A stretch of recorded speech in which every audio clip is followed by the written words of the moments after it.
Hello everyone, good morning. कैसे हैं आप लोग? स्वागत है आपका खान ग्लोबल स्टडीज के ऑफिशियल ऐप पर। मैं आपका जीएस मेंटर ज्ञान प्रकाश झा आपके सामने हाजिर हूं पॉलिटी की अगली क्लास लेकर। And today we are going to discuss council of minister. आज हम लोग काउंसिल ऑफ मिनिस्टर की बात करने वाले हैं। तो एक बार जितने भी बच्चे देख रहे हैं सभी बच्चे जुड़ जाएंगे, फिर हम लोग स्टार्ट करते हैं आज का सेशन को और देखते हैं आज के इंपॉर्टेंट और महत्वपूर्ण मुद्दों को। गुड मॉर्निंग विशाल, अर्चना, सौरभ, मुकेश, आकाश, अभय। एक बार सभी लोग जुड़ जाइए, फिर हम लोग स्टार्ट करते हैं आज के सेशन को। Good morning Arvind.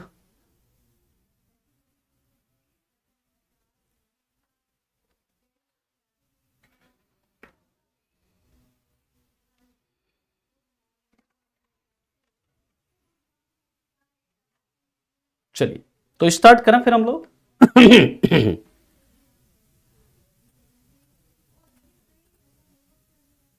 तो लास्ट क्लास में हम लोगों ने आर्टिकल 74 को कंक्लूड कर लिया था। आर्टिकल 74 में हम लोगों ने देख लिया था कि क्या कहता है, there shall be a council of minister headed by prime minister to aid and advice president.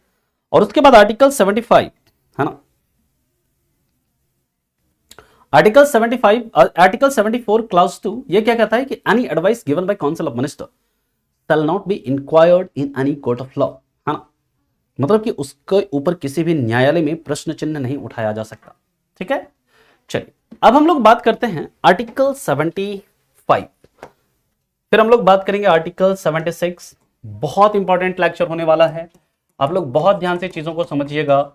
Article 75, अब इसके अंदर देखिए डिफरेंट डिफरेंट क्लाउजेस हैं, अलग अलग कई सारे क्लाउजेस हैं इसमें। सबसे पहले हम लोग बात करते हैं आर्टिकल 75 क्लाउज 1। आर्टिकल 75 क्लाउज 1 कहता है प्राइम मिनिस्टर इज अपॉइंटेड, बहुत ध्यान से समझिएगा, prime minister is appointed by president and other member of council of minister is appointed by president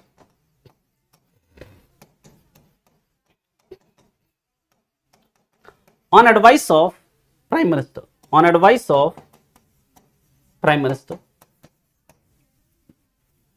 Hindi में लिखेंगे, प्रधानमंत्री की नियुक्ति राष्ट्रपति करते हैं, प्रधानमंत्री की नियुक्ति राष्ट्रपति करते हैं तथा मंत्री परिषद के अन्य सदस्यों की नियुक्ति, प्रधानमंत्री की नियुक्ति राष्ट्रपति करते हैं। मैं लिख ही देता हूं, है ना, आप लिख लेंगे। प्रधानमंत्री की नियुक्ति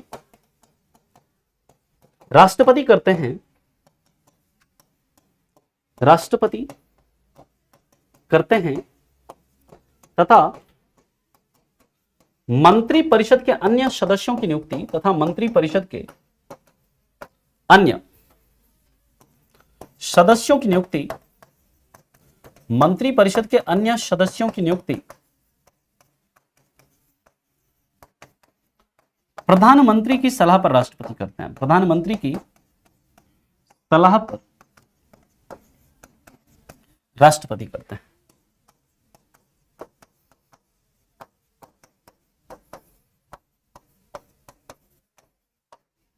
ध्यान से आप समझिए। आर्टिकल 75 क्लाउज 1 यह साफ साफ कहता है कि जो प्रधानमंत्री है उसको कौन नियुक्त करेंगे, वो राष्ट्रपति नियुक्त करेंगे। जो बाकी मंत्री परिषद के जो अन्य सदस्य हैं उनको कौन नियुक्त करेंगे, उनको नियुक्त करेंगे कौन, राष्ट्रपति। लेकिन किसके सलाह पर? प्रधानमंत्री की सलाह पर। क्या प्रधानमंत्री की नियुक्ति कैसे होगी, इसका कोई प्रोसीजर है हमारे संविधान में? क्या प्रधानमंत्री को कैसे नियुक्त करेंगे राष्ट्रपति, इसका कोई प्रोसीजर है? तो याद रखिएगा नहीं, याद रखेंगे।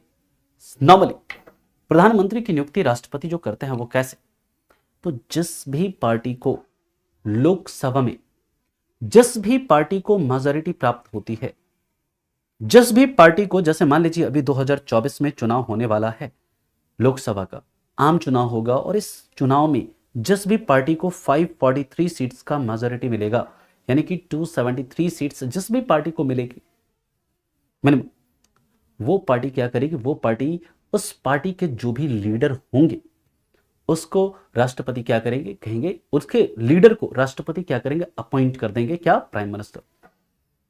और जैसे प्राइम मिनिस्टर अपॉइंट करेंगे, याद रखिएगा, जैसे प्राइम मिनिस्टर अपॉइंट करेंगे, प्राइम मिनिस्टर अपॉइंट होंगे, प्राइम मिनिस्टर को अपना मेजॉरिटी क्या करना पड़ेगा, प्रूफ करना पड़ेगा। कहां पर, प्रधानमंत्री को अपना बहुमत साबित करना पड़ेगा, कहां पर, लोकसभा के अंदर।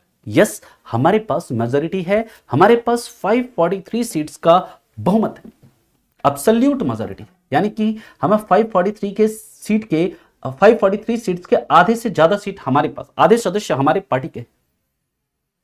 मान लीजिए किसी एक सिंगल पार्टी को मेजॉरिटी नहीं मिलती है, मेरी बात को सुनना है ध्यान से आप लोगों ने।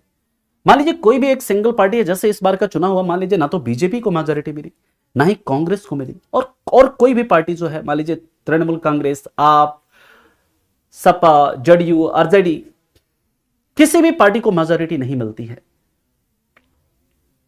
मान लीजिए कि बीजेपी है, उसको 250 सीट मिल गई, कांग्रेस है, उसको मान लीजिए कि 200 सीट मिल गई, बाकी अन्य छोटी छोटी पार्टियां हैं, उनको अलग अलग सीटें मिली। अब यहां पर सबसे लार्जेस्ट पार्टी कौन सी है, बीजेपी। कांग्रेस सेकंड लार्जेस्ट है, 200 सीट मिली है उसे। बाकी अन्य छोटी छोटी पार्टियों के पास सीटें हैं, लाइक टीएमसी के पास है, आपके पास है, मान लीजिए जदयू, आरजेडी, है ना, एआईएडीएमके, सीपीआई, अलग अलग पार्टियों के पास डिफरेंट डिफरेंट सीटें हैं। अब यहां पर बीजेपी भी दावा करेगी कि हमारे पास सबसे ज्यादा सीट है, हम गवर्नमेंट फॉर्म करेंगे, हम मेजॉरिटी प्रूफ करेंगे लोकसभा में। और उधर कांग्रेस कहेगा कि हमारे पास 200 सीट है, और ये छोटी मोटी पार्टियां हैं, ये छोटी छोटी पार्टियां हैं, इन्होंने हमें सपोर्ट किया और हमारे पास मेजॉरिटी है, हम क्या करेंगे, मेजॉरिटी प्रूफ करेंगे लोकसभा के अंदर। अब प्रेसिडेंट देखेंगे इधर कभी बीजेपी को, इधर कांग्रेस को, ऐसा क्या करें, मोदी जी को देखेंगे, इधर गांधी जी को देखेंगे, मतलब गांधी जी का मतलब राहुल गांधी को, क्या करें, किसको अपॉइंट करें। कांग्रेस वाले से पूछेंगे, हाँ भाई तुम अपना अलायंस का थोड़ा बताना, क्या है तुम्हारे अलायंस में। कहेगा देखिए सर, हमारे साथ ना बीजेपी को छोड़ के बाकी सब पार्टी हमारे साथ ही। विश्वास सर, उनके बीजेपी के साथ कोई पार्टी जा ही नहीं रही है, वो सर बस 250 सीट रहेगा, एक सीट भी नहीं बढ़ा पाएगा बिना खरीदे। हाँ, अगर एमपी को खरीद बेच ले तो अलग बात है, क्योंकि खरीदने में माहिर है ना। हो सकता है क्या करे, ये जाकर 5 करोड़ में, 10 करोड़ में, 50 करोड़ में एमपी खरीद ले। 25 एमपी को खरीद लिया तो वो सरकार बना लेगी। लेकिन सर देखिए, हमारे पास इन पार्टियों का सपोर्ट है और हम गवर्नमेंट फॉर्म करने की हालत में हैं, हम मेजॉरिटी प्रूफ कर देंगे। फिर यहां पर प्रेसिडेंट अपने विवेक से, अपने डिस्क्रिप्शन से निर्णय लेंगे। हो सकता है कि वो बीजेपी यानी नरेंद्र मोदी जी को क्या कर सकते हैं, अपॉइंट कर सकते हैं प्रेसिडेंट, मतलब प्राइम मिनिस्टर। या हो सकता है वो जो कांग्रेस का जो अलायंस,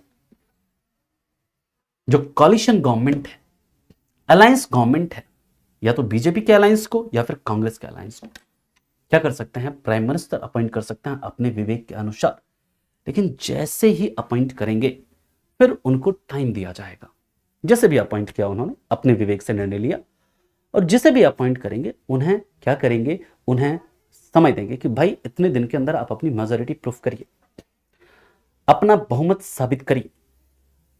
और अगर उतने दिन में उन्होंने अपना बहुमत, अपना मेजॉरिटी प्रूफ कर दिया, यानी कि लोकसभा के फ्लोर पर अपना बहुमत साबित कर दिया, तो फिर क्या होगा, फिर साबित करने के बाद जो प्राइम मिनिस्टर है एक लिस्ट बनाएंगे, एक लोगों का लिस्ट बनाएंगे, ABCD, है ना, यानी अमित शाह, राजनाथ सिंह, स्मृति ईरानी, ठीक है, एस जयशंकर, ठीक है, इसी तरह फिर आपका जो मान लीजिए निर्मला सीतारमन, ठीक है, इसी तरह गिरिराज सिंह, और भी जो डिफरेंट डिफरेंट लोग हैं, उनका एक पूरा लिस्ट बनाएंगे।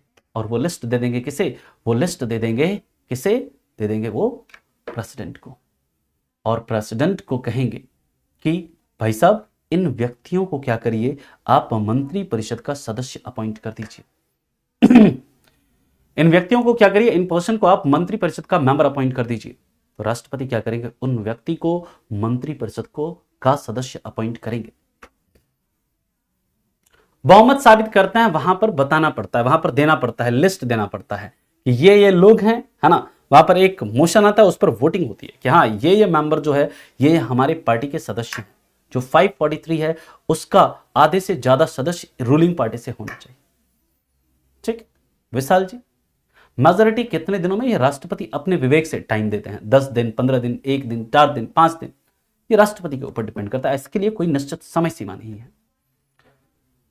ठीक है, याद रखिएगा, जैसे यानी कि आपको मेरा जो समझाने का मतलब था, पहला बात तो याद रखिएगा, कर दिए सवाल अंकित मौर्य जी, मिल गई तसल्ली आपको, मिल गया जवाब भी आपको, सीखिए कुछ करण जी से। ठीक है, चलिए अब हम लोग बात करते हैं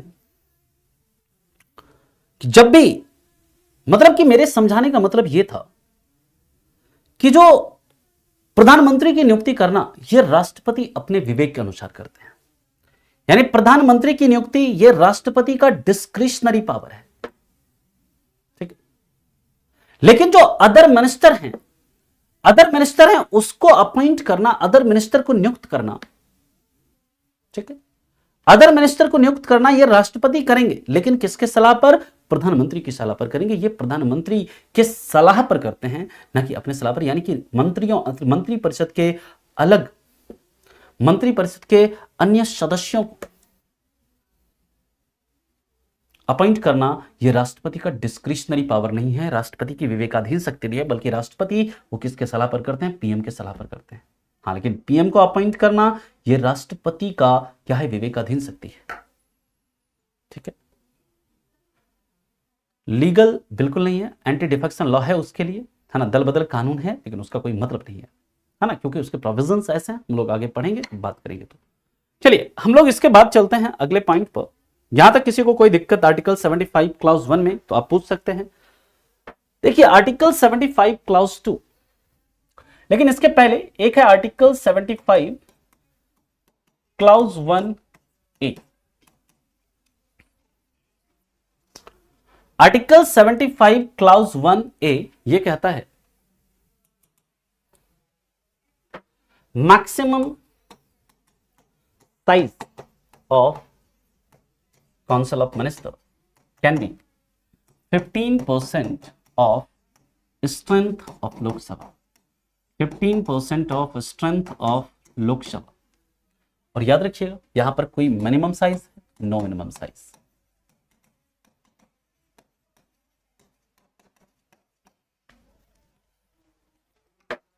आर्टिकल 75 क्लॉज 1A पहले क्या होता था कि, मेरी बात को बहुत ध्यान से सुनिएगा,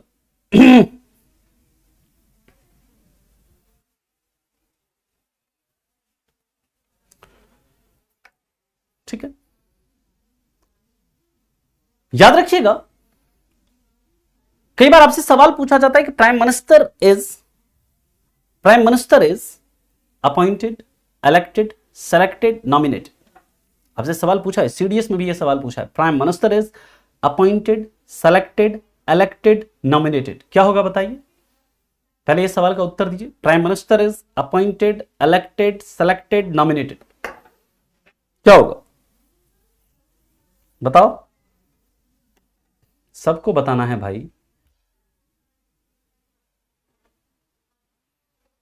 prime minister is appointed, elected, selected और nominated.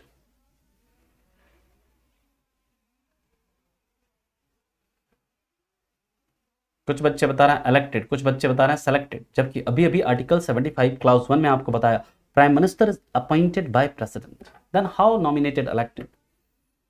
Prime minister is appointed, okay, by whom? By president. Okay, ना आर्टिकल 75। अब देखिए पहले क्या होता था जब भी अलायंस की सरकार बनती थी, जब भी गवर्नमेंट बनती थी, तो वहां पर मिनिस्टर का कोई सीमा नहीं रहता था, मिनिस्टर की कोई मतलब लिमिट नहीं होती थी कि कितने मिनिस्टर होंगे गवर्नमेंट।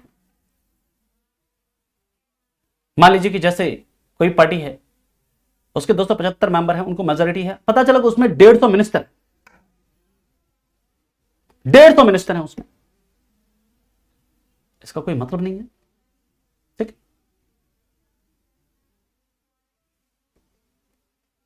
तो यहां पर एक संविधान संशोधन होता है, एक क्या आता है, संविधान संशोधन होता है, यानी कि एक कॉन्स्टिट्यूशनल अमेंडमेंट होता है कब, 2003 में।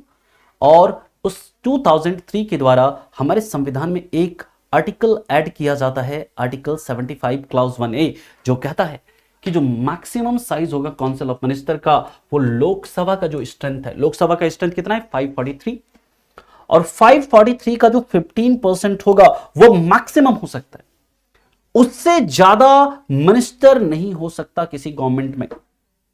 मतलब केंद्र का जो मंत्री परिषद है, केंद्र के मंत्री परिषद में, यूनियन काउंसिल ऑफ मिनिस्टर में जो मंत्री परिषद की अधिकतम संख्या होगी वो कितनी होगी, 15% ऑफ स्ट्रेंथ ऑफ लोकसभा, यानी कि लोकसभा का क्षमता का 15%, और नो मिनिमम साइज, कोई मिनिमम साइज यहां पर नहीं है। और इस प्रोविजन को कब जोड़ा गया था, याद रखिएगा, added by 91st constitutional amendment act of 2003 से जोड़ा गया 91वां संविधान संशोधन 2003 के द्वारा, 91st constitutional amendment act of 2003। इसी तरह दोस्तों याद रखिएगा, स्टेट काउंसिल ऑफ मिनिस्टर की जब बात करते हैं तो उसके लिए अलग प्रोविजन है, वहां पर है आर्टिकल 160, कौन सा होगा बताइए, आर्टिकल 164। और आर्टिकल 164 में बताया गया है कि जो आपका स्टेट काउंसिल ऑफ मिनिस्टर है, इसमें भी संशोधन हुआ, आर्टिकल 164 में भी इसी के द्वारा संशोधन हुआ, 91st कॉन्स्टिट्यूशनल अमेंडमेंट एक्ट के द्वारा ही। और ये कहता है स्टेट काउंसिल ऑफ मिनिस्टर का, यानी राज्य का जो मंत्री परिषद है, स्टेट काउंसिल ऑफ मिनिस्टर का मैक्सिमम साइज कितना होगा, स्टेट काउंसिल ऑफ मिनिस्टर का मैक्सिमम साइज होगा 15% of strength of legislative assembly, यानी जो विधानसभा की क्षमता है उस विधानसभा की क्षमता का 15%। लेकिन यहां पर दोस्तों मिनिमम साइज भी बताया गया, यहां पर यह बताया गया कि स्टेट काउंसिल ऑफ मिनिस्टर में जो मिनिमम साइज होगा वो कितना होगा, 12 होगा। ठीक है, यानी कि जो स्टेट काउंसिल ऑफ मिनिस्टर है वहां पर जो मिनिमम साइज होगा वो कितना होगा, 12 हो। आर्टिकल 75 क्लाउज 1A कहता है कि काउंसिल ऑफ मिनिस्टर के अंदर कितने सदस्य होंगे, क्या साइज होगा काउंसिल ऑफ मिनिस्टर का, यानी मंत्री परिषद में कितने मंत्री होंगे, मैक्सिमम कितने मंत्री होंगे।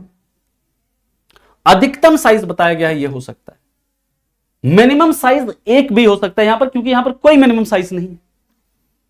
मंत्री परिषद का मतलब कि मंत्री परिषद में कितने टोटल मंत्री हो सकते हैं, अधिकतम कितने मंत्री हो सकते हैं,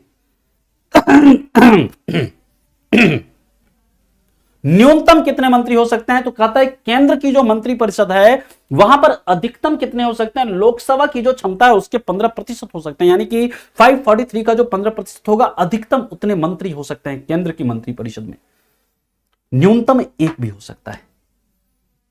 लेकिन ये डिपेंड करता है कि किसी भी सरकार में कितने मिनिस्टर होंगे, वो डिपेंड करता है किसके ऊपर, वो प्रधानमंत्री के ऊपर डिपेंड करता है कि वो अपने सरकार में कितने मिनिस्टर रखना चाहता है। नॉर्मली ये संख्या जो होती है 50 के आसपास होती है, और इसी को बोलता है minimum government maximum governance.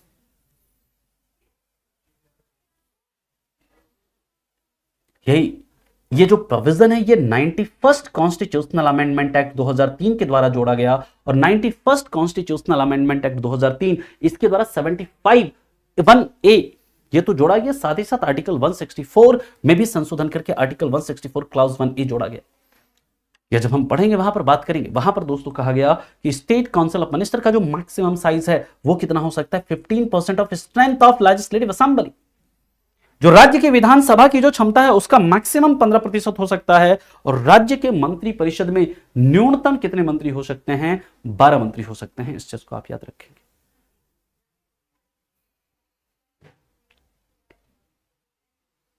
Centre में ऐसा हो सकता है, स्टेट में ऐसा नहीं हो सकता। यूनियन काउंसिल ऑफ मिनिस्टर हो सकता है, स्टेट काउंसिल ऑफ मिनिस्टर में ऐसा नहीं हो सकता। राणा वसुदेव जी थोड़ा सा अपने उस पर काबू रखिए, पेशेंस रखिए, थोड़ा सा भावनाओं पर, समझ में मुझे पता है आपने पढ़ा हुआ shadow cabinet, kitchen cabinet, I know आप जानते हैं, पर जब हम वहां पर पहुंचेंगे, कैबिनेट पर पहुंचेंगे तो उसके बारे में बताएंगे।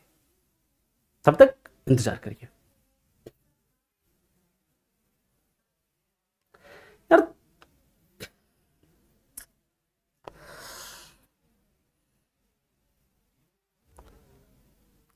कैसे समझाएं हम, इसका मतलब 75% अदर पार्टी के मिनिस्टर, हे भगवान, मतलब इसी ग्रह के हो हैं? मैंने बोला मतलब सभी सदस्य को मंत्री बना दोगे?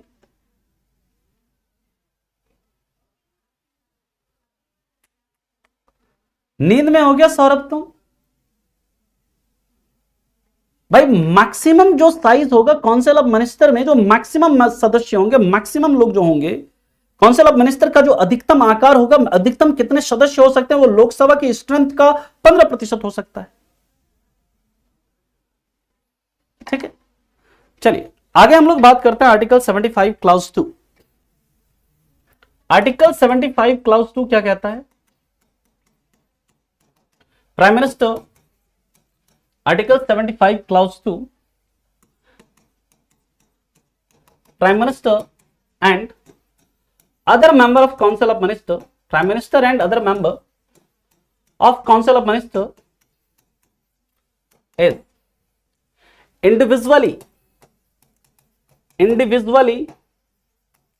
responsible to president, individually responsible to president, यानी कि मंत्री परिषद और प्रधानमंत्री और मंत्री परिषद के जो अन्य सदस्यों की नियुक्ति होती है, अन्य सदस्य जो होते हैं वो व्यक्तिगत रूप से किसके प्रति उत्तरदायी होते हैं? व्यक्तिगत रूप से, याद रखिएगा, वो राष्ट्रपति के प्रति उत्तरदायी होते हैं। यानी कि प्राइम मिनिस्टर की जो इंडिविजुअली रिस्पॉन्सिबिलिटी होती है, इंडिविजुअल रिस्पॉन्सिबिलिटी होती है ना?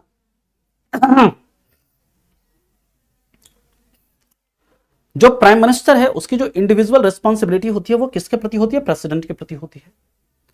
और जो अदर मिनिस्टर होते हैं, मंत्री परिषद के अन्य मिनिस्टर है, जैसे मान लीजिए रेल मिनिस्टर है, एजुकेशन मिनिस्टर है, होम मिनिस्टर है, फाइनेंस मिनिस्टर है, डिफेंस मिनिस्टर है, इन सभी की इंडिविजुअल रिस्पॉन्सिबिलिटी किसके प्रति होती है? राष्ट्रपति के प्रति होती है। यानी उनको अगर रिमूव करना, उनको हटाना हो तो प्रधानमंत्री की सलाह पर वो उसको क्या कर सकते हैं? हटा सकते हैं। ठीक है, इसके बाद की बात करते हैं आर्टिकल 75 क्लाउज 3। आर्टिकल 75 क्लाउज 3 कहता है entire council of minister is collectively responsible to Lok Sabha. Collectively responsible to Lok Sabha Hindi में लिख लीजिएगा। मंत्री परिषद सामूहिक रूप से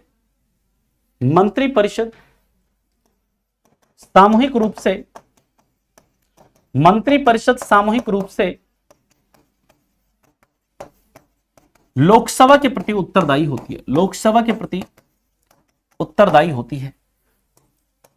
इसका मतलब क्या है अभी समझते हैं। उत्तरदायी होती है,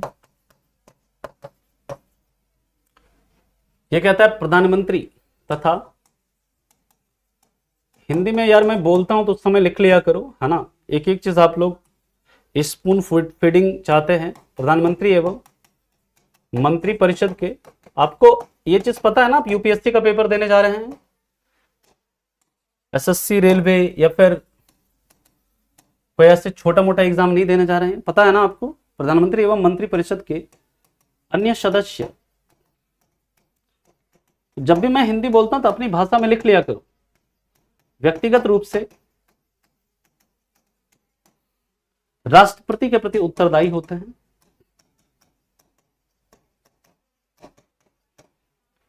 ऐसा कोई जरूरी नहीं है कि जिस भाषा में मैं लिखूं उसी भाषा में लिखना है। अपनी भाषा में आप लिख लीजिए, चीजें आपको समझ में आनी चाहिए। ठीक, बिल्कुल, कोई भी वो मांग सकता है, इंफॉर्मेशन मांग सकता है। ठीक है ना।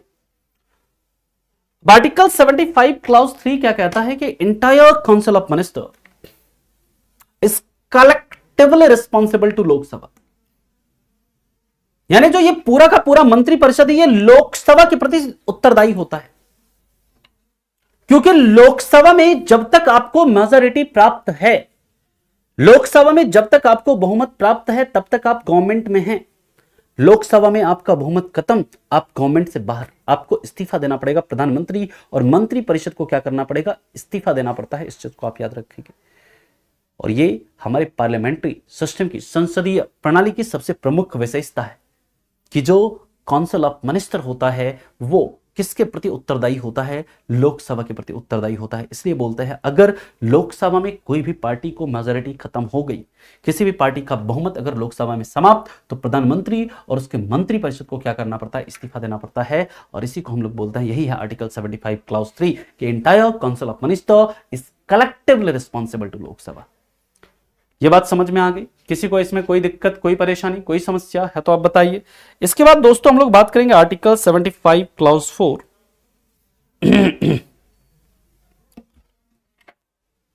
आर्टिकल 75 क्लॉज 4 प्रधानमंत्री तथा प्राइम मिनिस्टर तथा काउंसिल ऑफ मिनिस्टर के अन्य मेंबर को ओथ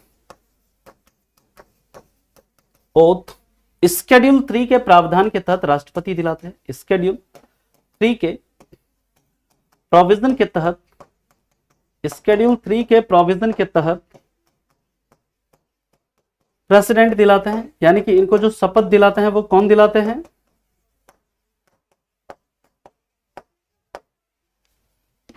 राष्ट्रपति। इनको इनके पद की शपथ कौन दिलाते हैं? प्राइम मिनिस्टर भी काउंसिल ऑफ मिनिस्टर का हिस्सा होता है, बिल्कुल जीसू। एक्चुअली में प्राइम मिनिस्टर जो हेड होता है काउंसिल ऑफ मिनिस्टर का, और वो भी काउंसिल ऑफ मिनिस्टर का पार्ट है। Okay, clear? ठीक है, काजल पूछ लीजिएगा जो भी सवाल है आपका। यहां तक किसी को कोई दिक्कत, कोई परेशानी, कोई समस्या है तो बताइए। क्लाउज 2 जो है इसमें बात करेंगे इंडिविजुअल रिस्पॉन्सिबिलिटी, यानी कि प्राइम मिनिस्टर इंडिविजुअली किसके प्रति रिस्पॉन्सिबल हो, कोई मिनिस्टर इंडिविजुअल रूप से किसके प्रति रिस्पॉन्सिबल हो, तो वो राष्ट्रपति के प्रति। राष्ट्रपति सवाल पूछ सकता है किसी इंडिविजुअल मिनिस्टर से, रेल मिनिस्ट्री में ये क्या चल रहा है या फाइनेंस मिनिस्ट्री में ये क्या चल रहा है, इंडिविजुअली किसके प्रति रिस्पॉन्सिबल है, राष्ट्रपति के प्रति। लेकिन पूरा council of minister collectively responsible किसके प्रति है, लोकसभा के प्रति। लोकसभा में उसके खिलाफ, उनके से सवाल पूछा जा सकता है, ऐसा आपने कैसे किया। और लोकसभा में उनको अपना मेजॉरिटी प्रूफ करना पड़ता है, लोकसभा में उनका बहुमत में होना आवश्यक होता है। लोकसभा में बहुमत खत्म तो उनका सरकार भी खत्म, उनको इस्तीफा देना पड़ेगा, याद रखिएगा। सिर्फ प्राइम मिनिस्टर के रूप में मिलेगी आयुष से, है ना। चलिए,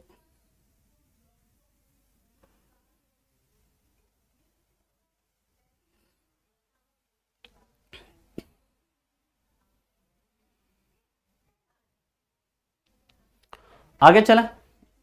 अब सवाल उठता है कि आखिर ये जो मंत्री परिषद है इसका सदस्य बनने के लिए क्या योग्यता है, क्या एलिजिबिलिटी है ना, इसके ऊपर अब हम लोग बात करेंगे।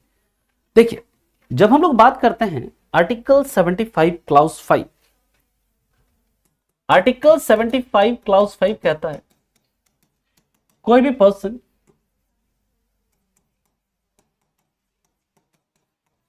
बिना लोकसभा या राज्यसभा का मेंबर रहे, बिना लोकसभा या राज्यसभा का मेंबर रहे, काउंसिल ऑफ मिनिस्टर का सदस्य बन सकता है। काउंसिल ऑफ मिनिस्टर का मेंबर अपॉइंट हो सकता है, या प्राइम मिनिस्टर अपॉइंट हो सकता है, या प्राइम मिनिस्टर अपॉइंट हो सकता है,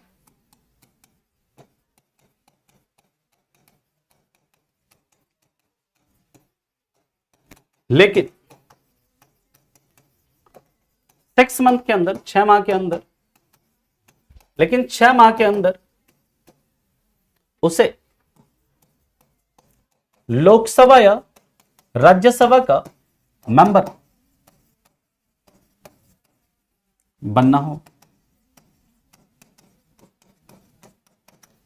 समझिएगा।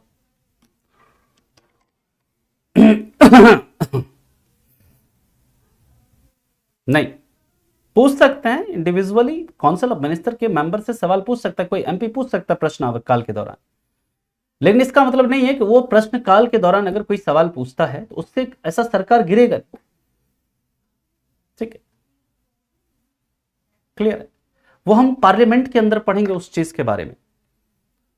ठीक है, यहां पर इंडिविजुअल रिस्पॉन्सिबिलिटी का मतलब यह है कि प्राइम मिनिस्टर है या जो मंत्री परिषद के अन्य सदस्य हैं उससे कोई भी जानकारी प्राप्त कर सकते हैं, उनको बुला सकते हैं कि भाई ये बताइए क्या होगा।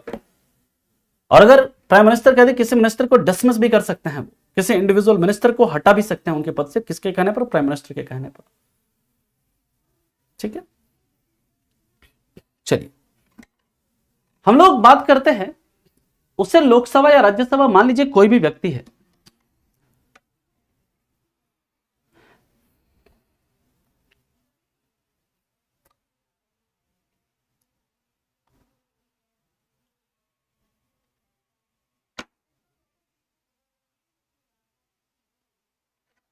समझिए, मुझे समझाने तो दो पहले, है ना। मैं समझाने, मैंने लिखा है, सवाल हाजिर है। मैंने बोला ना कुछ बच्चे हैं सौरभ, बस टाइपिंग के लिए वो रहते हैं कि टाइप करते रहना है क्लास में, करो कोई दिक्कत नहीं है, समझो नहीं बस करते। अभी मैंने लिखा है स्टेटमेंट, इनका पहले से सवाल हाजिर है, टाइप कर लिया उन्होंने। मुझे लगता है पहले से तुम सवाल टाइप करके रखते हो। याद रखिएगा, जैसे मान लीजिएगा किसी को, जैसे मैं या कोई भी पर्सन, वो लोकसभा या राज्यसभा किसी का एमपी नहीं है, किसी का सदस्य नहीं है, क्या वो प्राइम मिनिस्टर या काउंसिल ऑफ मिनिस्टर अपॉइंट हो सकता है? याद रखिएगा, हो सकता है। लेकिन जिस दिन उसे अपॉइंट किया जाएगा उस दिन के उसके 6 मंथ के अंदर अंदर उसको क्या करना पड़ेगा? या तो लोकसभा का या राज्यसभा का मेंबर अपॉइंट होना पड़ेगा। अब एक सवाल है कि सर लोकसभा का तो 5 साल में क्या होता है? चुनाव होता है।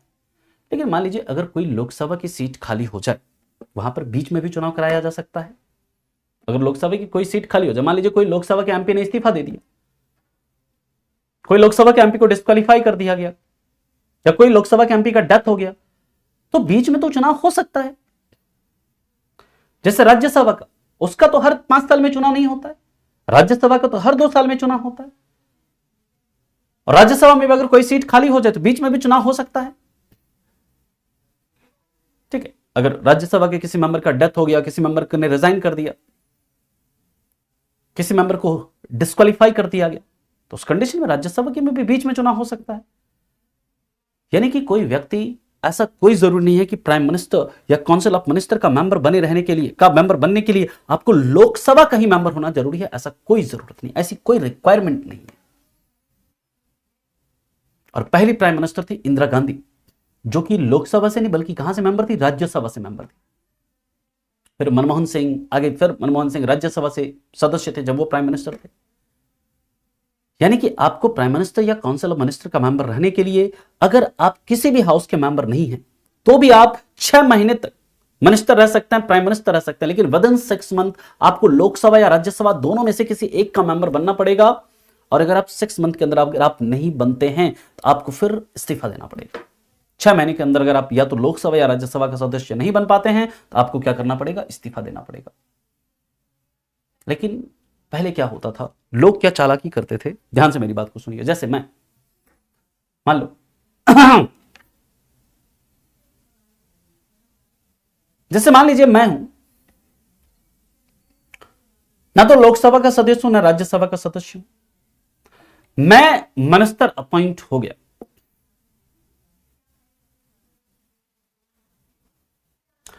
प्राइम मिनिस्टर का डेथ हो गया तो प्राइम मिनिस्टर का डेथ का मतलब पूरा का पूरा काउंसिल ऑफ मिनिस्टर डिसॉल्व, फिर नए लीडर चुने जाएंगे, जो भी मेजोरिटी पार्टी है उसके द्वारा नए लीडर चुने जाएंगे, फिर वो प्राइम मिनिस्टर अपॉइंट होंगे, फिर वो दूसरी लिस्ट देंगे, मंत्रिपरिषद की दूसरी लिस्ट देंगे, वो अपने चाहे डिसाइड करेंगे हमें किसे किसे कौन कौन सा मिनिस्टर अपॉइंट करना।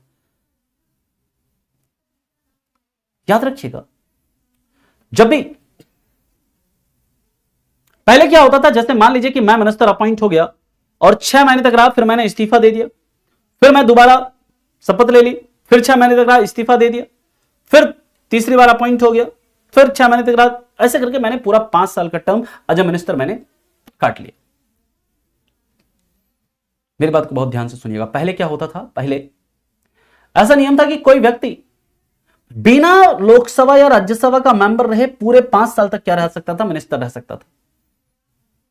6 महीने तक रहा, इस्तीफा दे दिया, फिर 6 महीने रहा, फिर इस्तीफा दे दिया, फिर 6 महीने रहा, फिर इस्तीफा दे दिया, ऐसे करके वो पूरा 5 साल तक मिनिस्टर रह जाता था। 6 महीने तक रहता था, फिर इस्तीफा देता था, फिर से अपॉइंट हो जाता था, फिर 6 महीने तक रहता था, फिर इस्तीफा देता था, फिर से अपॉइंट हो जाता था। ये तो गलत है, ऐसा तो नहीं होना चाहिए। इसके लिए क्या होता है, संविधान में संशोधन होता है। और याद रखिएगा 91st constitutional amendment act of 2003 ये प्रावधान करता है क्या, कोई भी व्यक्ति, कोई भी पर्सन लोकसभा या राज्यसभा का मेंबर रहे बिना लोकसभा या राज्यसभा का मेंबर रहे बिना सिर्फ एक बार, सिर्फ कितनी बार, सिर्फ एक बार 6 मंथ के लिए पीएम या काउंसिल ऑफ मिनिस्टर का मेंबर अपॉइंट हो सकता है। सिर्फ एक ही बार मेंबर अपॉइंट हो सकता है। दूसरी बार अगर उसे बनना है तो उसको लोकसभा या राज्यसभा का सदस्य बनना पड़ेगा। यह बात समझ में आ गई सभी को? किसी को कोई दिक्कत, कोई परेशानी, कोई समस्या है तो आप बता सकते हैं।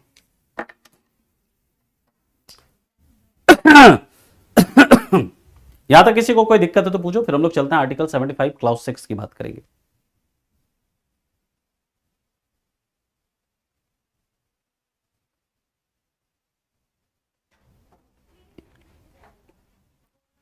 यहां तक लिख लीजिए आप लोग, फिर चलते हैं इसके आगे।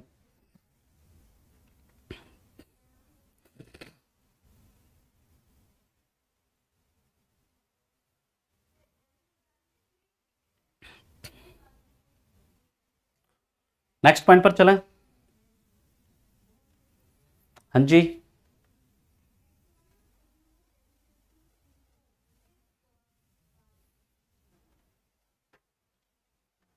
सर इलेक्शन एक ही मेंबर के लिए होगा क्या? बिल्कुल, अगर जितनी सीटें खाली है उतनी सीटों के लिए होगा। ठीक है,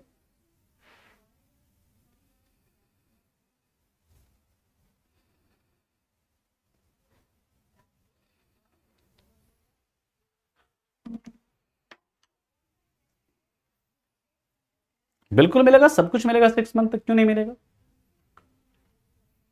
चलिए नेक्स्ट पॉइंट पर चलते हैं हम लोग। अगला है आर्टिकल 75 क्लॉज 6। ये कहता है salary of prime minister and other member of council of minister, prime minister and other member of council of minister is given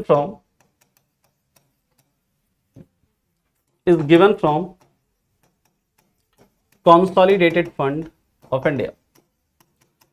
यानी कि प्रधानमंत्री और मंत्री परिषद के अन्य सदस्यों की का सैलरी का वेतन भारत की संचित निधि से दिया जाता है। प्रधानमंत्री तथा मंत्री परिषद के अन्य सदस्यों का वेतन भारत की संचित निधि से दिया जाता है। अगला लिख लीजिएगा, salary of prime minister and other member of council of minister is decided by parliament. यानी प्रधानमंत्री तथा मंत्री परिषद के अन्य सदस्यों का वेतन संसद के द्वारा निर्धारित किया जाता है। संसद के द्वारा निर्धारित किया जाता है। प्रधानमंत्री तथा मंत्री परिषद के अन्य सदस्यों का वेतन संसद के द्वारा निर्धारित किया जाता है। इतना आप लोग लिखेंगे। अब हम लोग चलेंगे, बात करेंगे अटॉर्नी जनरल ऑफ इंडिया की। Now we will talk about attorney general of India.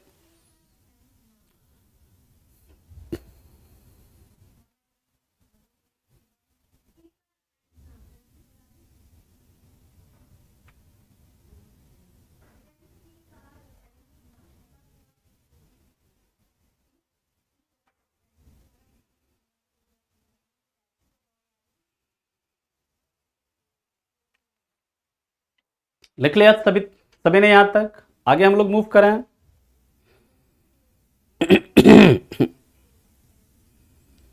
चलिए ना, अटॉर्नी जनरल ऑफ इंडिया, अगला जो टॉपिक है आर्टिकल 76, ये बात करता है किसकी? अटॉर्नी जनरल फॉर इंडिया, या भारत का महान्यायवादी, भारत का महान्यायवादी। फर्स्ट पॉइंट याद रखिएगा, he is highest legal officer या highest law officer, highest law officer of India, highest legal officer और highest law officer of India. यानी कि ये भारत के सबसे बड़े विधि अधिकारी होते हैं। श्रद्धा वाइस पीएम नहीं होता है, डेप्यूटी प्राइम मिनिस्टर होते हैं, है ना। सबसे पहले तो डेप्यूटी प्राइम मिनिस्टर होते हैं। कब होता है यह हम बात करेंगे आगे, ठीक है ना, इंतजार करिए, कल की क्लास में हम बात करेंगे उसके ऊपर। हाँ बिल्कुल चेंज हो सकती है श्रेया, पार्लियामेंट कानून पास कर दे, पार्लियामेंट उसमें संशोधन करके चेंज कर सकती है, ठीक। ये जो attorney general of India for India होते हैं, ये भारत सरकार के सबसे बड़े विधि अधिकारी होते हैं, सबसे बड़े लॉ ऑफिसर होते हैं। इनको अपॉइंट कौन करते हैं? तो याद रखिएगा, he is appointed by president, he is appointed by president. लेकिन क्या प्रेसिडेंट अपनी इच्छा से करेंगे? नहीं, काउंसिल ऑफ मिनिस्टर की इच्छा से करेंगे। His salary and service condition, his salary and service condition is decided by president. यानी जो इनकी सैलरी है, इनका जो वेतन है, इनका जो सर्विस कंडीशन है ना, वो किसके द्वारा निर्धारित किया जाता है? By president. राष्ट्रपति डिसाइड करेंगे इनकी सैलरी, राष्ट्रपति डिसाइड करेंगे इनका सेवा शर्त, इनका जो सर्विस कंडीशन है, क्या क्या सर्विस कंडीशन होगा। इसकी कोई अपर लिमिट नहीं है आयुष जी, ठीक है। टॉपिक से रिलेटेड सवाल पूछिए, हाथ जोड़कर विनती है आपसे, है ना, ठीक है, रिक्वेस्ट है हाथ जोड़ करके। यह भारत सरकार के सभी सबसे बड़े विधि अधिकारी होते हैं, सबसे बड़े लॉ ऑफिसर होते हैं। दूसरा, यह राष्ट्रपति के द्वारा नियुक्त किए जाते हैं, इनका वेतन तथा इनका सेवा शर्त राष्ट्रपति निर्धारित करते हैं। इसके बाद याद रखिएगा, यह प्रेसिडेंट के प्लेजर पर, यानी यह राष्ट्रपति के प्रसाद पर्यंत, यह प्रेसिडेंट के प्लेजर पर, यानी कि राष्ट्रपति के प्रसाद पर्यंत अपने पद पर बने रहते हैं। यानी कि इनका कोई निश्चित कार्यकाल नहीं होता, इनका कोई फिक्स्ड टेन्योर नहीं होता है, कोई निश्चित कार्यकाल नहीं होता है ना।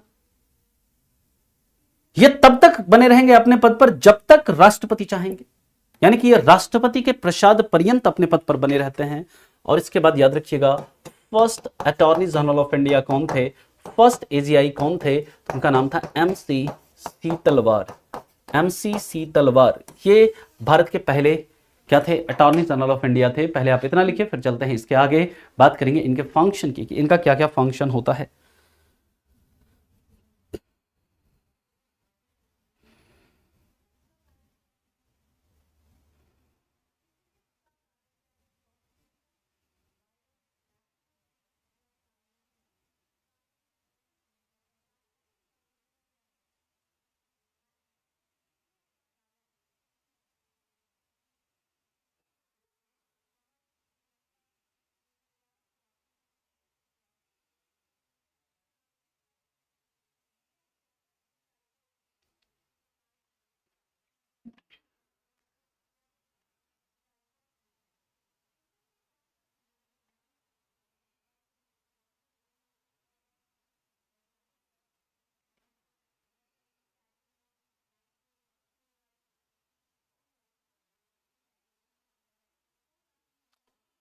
पांच साल से ज्यादा राष्ट्रपति रहेंगे तो कोई जरूरी नहीं है कि जो राष्ट्रपति हैं, जो अगले राष्ट्रपति आए, है ना, हो सकता है उनके टर्म में भी वो कंटिन्यू करें, हो सकता है कि उनको हटा दें। इनका कोई फिक्स्ड टेन्योर नहीं है, कोई फिक्स्ड टेन्योर नहीं है ना, ठीक है। अटॉर्नी जनरल फॉर इंडिया होता है ना, बाकी आप अटॉर्नी जनरल ऑफ इंडिया भी लिख सकते हैं,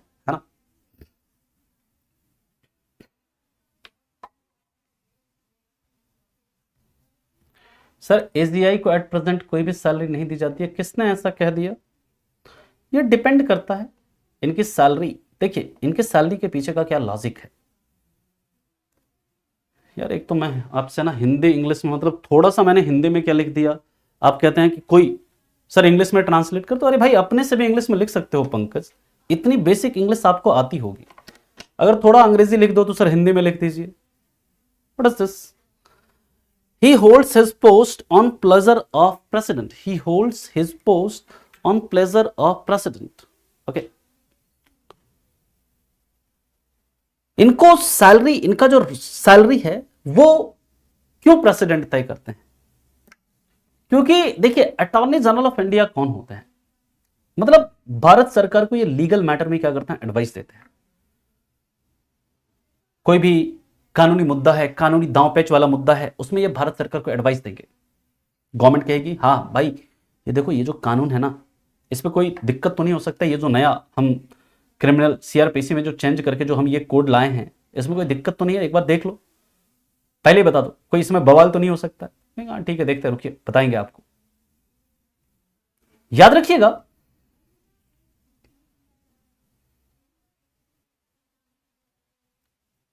अच्छा अभी चंद्रचूड़ जी हैं एजीआई, वाह हर्ष वेरी गुड, बहुत बढ़िया।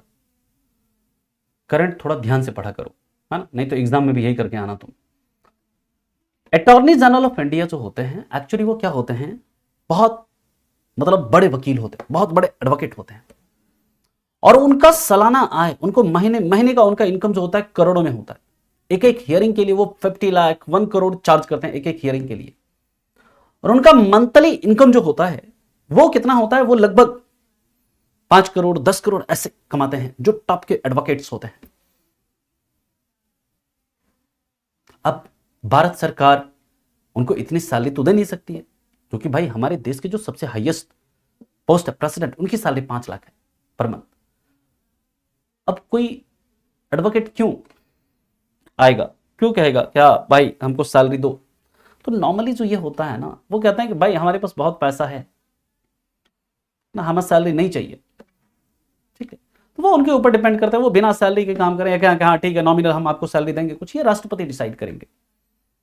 ठीक है, हाँ लेकिन ऐसा नहीं कि उनको सैलरी नहीं दिया जाता है, लेकिन ये उनकी सैलरी को डिसाइड कौन करता है? राष्ट्रपति करते हैं। उनकी सर्विस कंडीशन को डिसाइड कौन करता है? राष्ट्रपति करते हैं। नॉर्मली उनके पास इतना पैसा होता है, वो कहते हैं हमें पैसा वैसा नहीं चाहिए, हमारे पास बहुत पैसा है। हाँ क्लियर है, तो इसलिए वो कोई पैसा वगैरह नहीं लेते हैं। ये बात समझ में आ गई? भाई उनके पास करोड़ों पैसा, मान लीजिए आपने 2 लाख महीना दे ही दिया, अब 5 लाख महीने से ज्यादा तो दे नहीं सकते उनको, तो वो क्या कहेंगे यार खाओ भी, मुंह भी जूठा करो, पेट भी ना भर, क्या फायदा इसका? तो मुझे नहीं चाहिए पैसा। आ गया समझ में? ठीक, एजीआई ये एग्जीक्यूटिव के पार्ट हैं श्रेया जी, सीजीआई जो है वो जुडिशियरी के पार्ट है ना, दोनों में अलग अलग वो है ना। नॉर्मली दोनों के पद की समानता जो है मतलब आप नहीं वो कर सकते कंपेयर दोनों को, कौन बड़ा है कौन नहीं, क्योंकि एजीआई जो है वो किसका पार्ट है? वो एग्जीक्यूटिव का पार्ट है ना, और सीजीआई वो किसका पार्ट है? जुडिशियरी का पार्ट है। याद रखिएगा ये जो होते हैं, ये जो अटॉर्नी जनरल ऑफ इंडिया है ये आपका एक गवर्नमेंट पोस्ट नहीं है। अटॉर्नी जनरल ऑफ इंडिया जो है याद रखिएगा यह एक कैसा पद है? यह एक पब्लिक पोस्ट है, यह एक प्राइवेट पोस्ट है, यह गवर्नमेंट पोस्ट नहीं है, संवैधानिक पद है, संवैधानिक पद है ये, लेकिन ये गवर्नमेंट पोस्ट नहीं है। ये होता है ना एक तरह से कॉन्ट्रैक्ट, भाई आप हमारे लिए लीगल एडवाइस देना, हम आपको कुछ पैसा दे देंगे, या फिर आप हमारे लीगल एडवाइस देना, जो भी अगर आपका मन नहीं है तो नहीं लीजिएगा। ये सेंट्रल गवर्नमेंट है ना क्या करते हैं?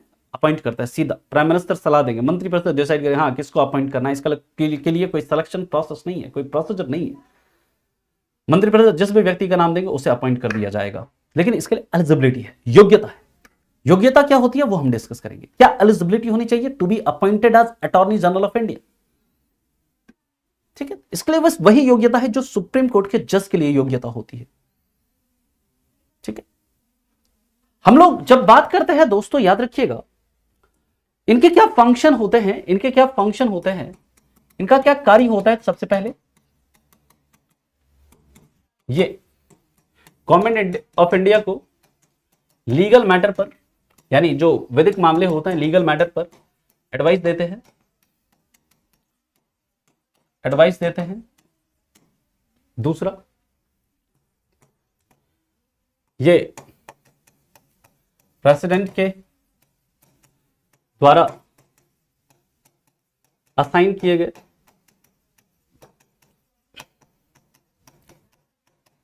किसी कार्य को करते हैं।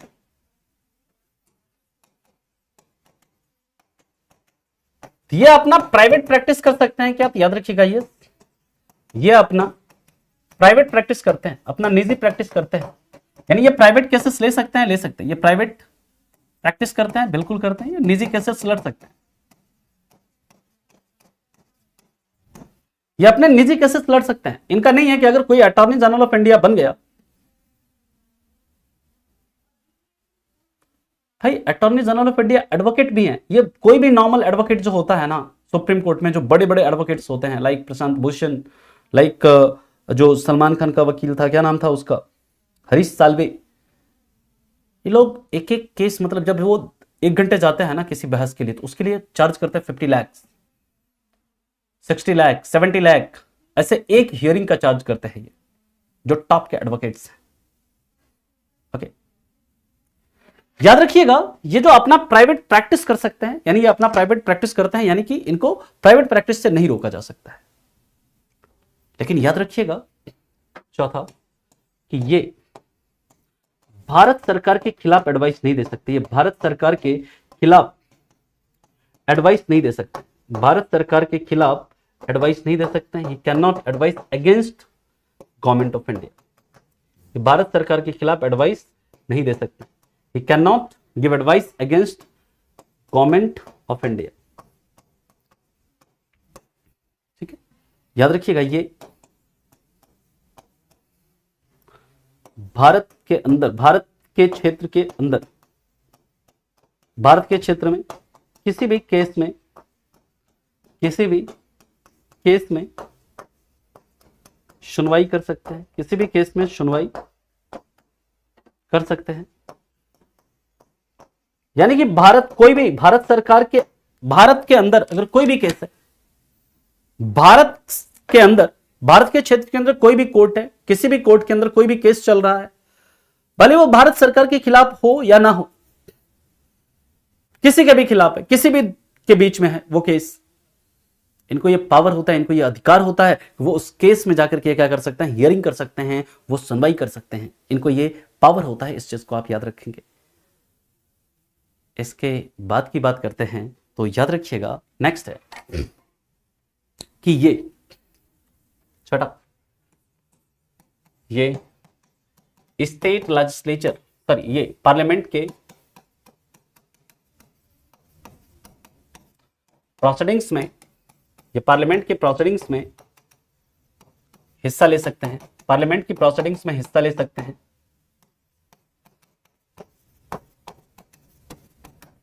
बोल सकते हैं, लेकिन वोट नहीं कर सकते, लेकिन वोट नहीं कर सकते, लेकिन वोट नहीं कर सकते।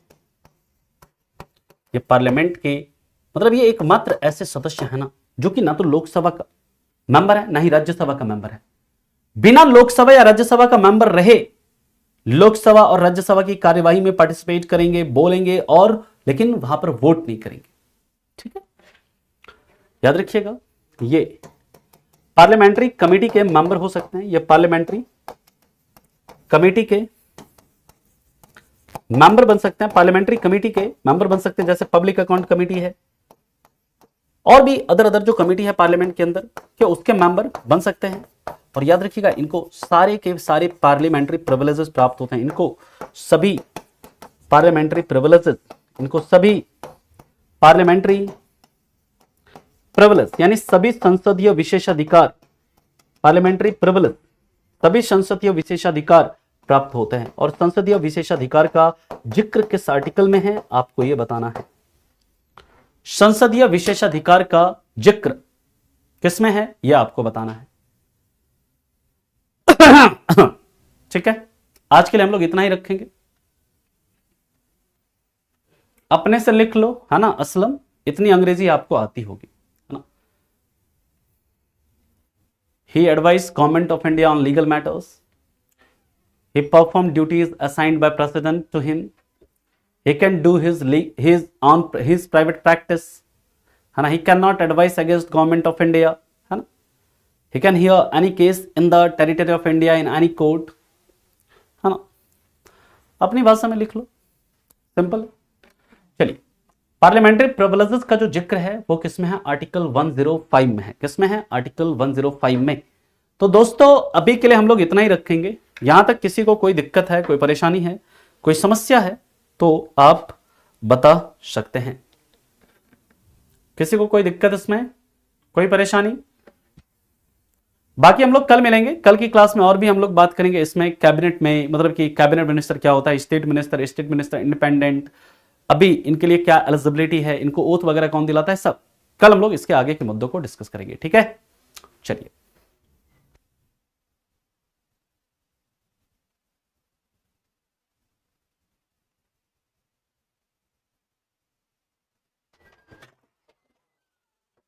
चलिए तो मिलते हैं फिर आपसे कल की क्लास में। तब तक के लिए आप लोगों का धन्यवाद। Thank you so much, bye bye, take care and have a good day. Thank you.